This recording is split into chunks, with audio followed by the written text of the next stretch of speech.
Good afternoon and welcome to another edition of Focus on Alternatives, a joint educational series with Real Assets Advisor and ADISA. Today I have Stephen Blum, President of Strategic Wealth Planning. We're going to be talking about RIAs dipping into alternative investments for the very first time. So Stephen, to start off, can you explain why RIAs should start using alternative investments?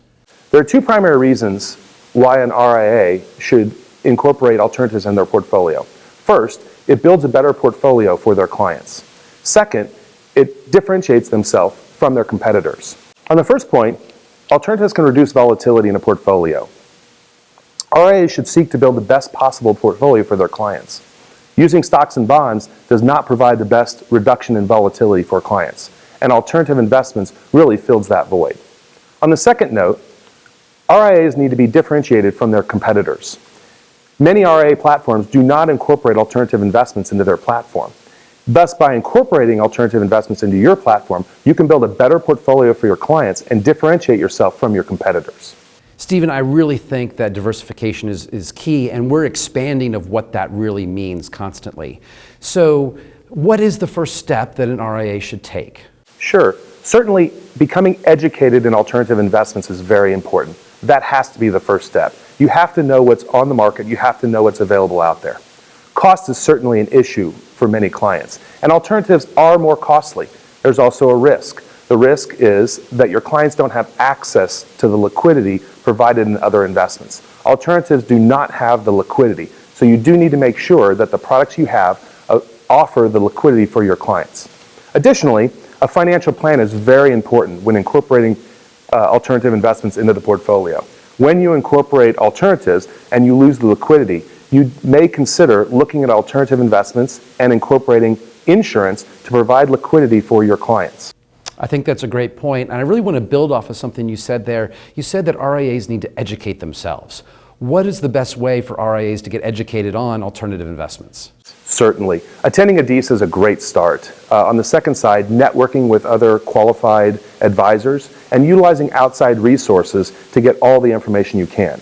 You have to be careful. There's a lot of good advisors out there that are looking at a lot of alternative investments. The alternative investments have great sales pitches. You have to look past the sales pitches and make sure that you're looking at products that are appropriate for your clients and offer the best benefits to your clients.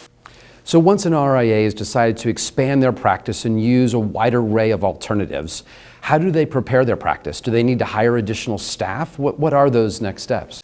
Many RIAs don't have the resources to provide the due diligence that they need on a broad number of alternative investments. There are certainly alternative investments that advisors can review themselves. There are some Reg D funds, some interval funds that have publicly traded available information, but when you get to the more complex investments, it's more difficult for advisors to review these. A great option for those advisors is to use an outsourced provider to assist them in providing the due diligence that's required to review the alternative investments for them.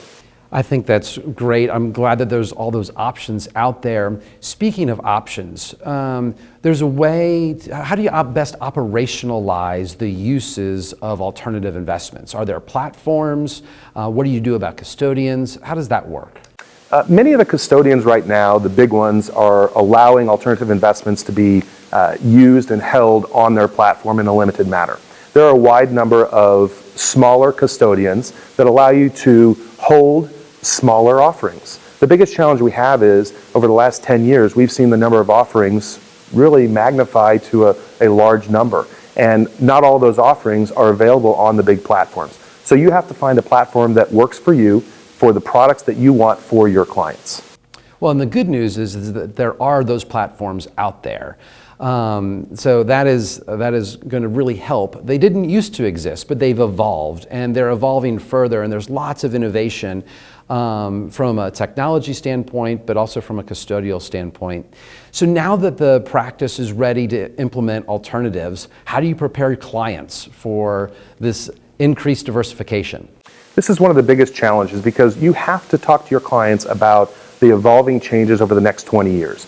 We are going to see different interest rates, most likely lower for the next 20 years than we have for the last 20 years. And clients have to be educated and understand that we need a different mix of portfolios than they've seen over the last 20 years.